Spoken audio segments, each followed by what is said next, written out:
बिस्मिल्लाहिर्रहमानिर्रहीम, अस्सलाम वालेकुम।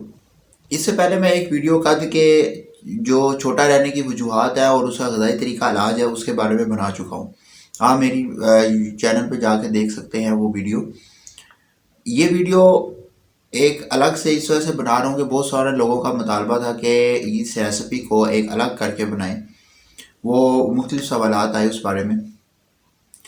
तो आज की वीडियो में जो है एक उस जो ग़िज़ाई तरीका इलाज है, यानी कि जो रेसिपी है कद बढ़ाने के लिए, वो उसके बारे में बनाई गई है। अब वो अहम ग़िज़ाई इलाज क्या है और उसके कौन कौन से अज्जा हैं उस रेसिपी के, सबसे पहले हम वो ज़िक्र करते हैं। इसमें सबसे पहले जो आता है वो कैल्शियम आता है। 8 साल तक 19 साल तक की उम्र के अफराद को 700 टू 1300 मिलीग्राम पर डे जो है वो कैल्शियम चाहिए होता है। मसलन एक कप खालस दूध हो या इससे बनने वाला दही, इसमें तकरीबन 300 मिलीग्राम जो है वो एवरेज कैल्शियम मौजूद होता है। सेकेंड जो चीज़ है वो है विटामिन डी। विटामिन डी के लिए रोज़ाना कुछ वक्त आप सन बात करें, यानी कि धूप में बैठें। अगर ब्लड में इसकी कमी हो तो अपने जो डॉक्टर्स के मशवरा के मुताबिक जो है इसके विटामिन डी के सप्लीमेंट्स हैं वो इस्तेमाल करें। थर्ड है फर्स्ट क्लास प्रोटीन। इसकी जो रोज़ाना की नीड है उसके मुताबिक आप इसको इस्तेमाल करें। एक आम इंसान को 0.5 टू 1 ग्राम पर केजी पर डे के हिसाब से जो प्रोटीन वो दरकार होती है, और जो एक्सरसाइज वाले होते हैं उनको 1.5 ग्राम पर केजी पर डे जो है वो प्रोटीन की ज़रूरत होती है। जो मुफीद तरीन प्रोटीन के सोर्सेज हैं उनमें सबसे पहले है फ़िश है, सेकंड एग है, और दूध और गोश्त वगैरह। अब मैं आपको इन कुदरती अज़ा पर मुश्तमिल जो रेसिपी है उसके बारे में बताता हूँ।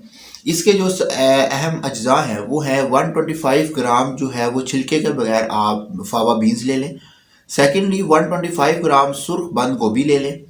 और थर्ड 2 टमाटर, यानी कि बहुत ज़्यादा रेड ना हो, हल्के येलो वाले हों, वो ज़्यादा मतलब पके ना हो ज़्यादा, वो ले लें। इन सब को शेक के जग में डाल के इसको शेक कर लें, और इतना शेक करें कि ये लिक्विड बन जाए। अगर फिर भी अगर थोड़ा सॉलिडिटी रहती है तो आप उसके अंदर थोड़ा सा पानी डाल लें और उसको अच्छी तरह ब्लेंड कर लें। ये एक शेक तैयार हो गया। अब इसको मज़ीद पैलेटेबल बनाने के लिए और जायकेदार बनाने के लिए आप इसमें कुछ चीज़ें ऐड कर सकते हैं। मसलन पानी की जगह आप मौसमी का जूस या लेमन जूस ऐड कर लें।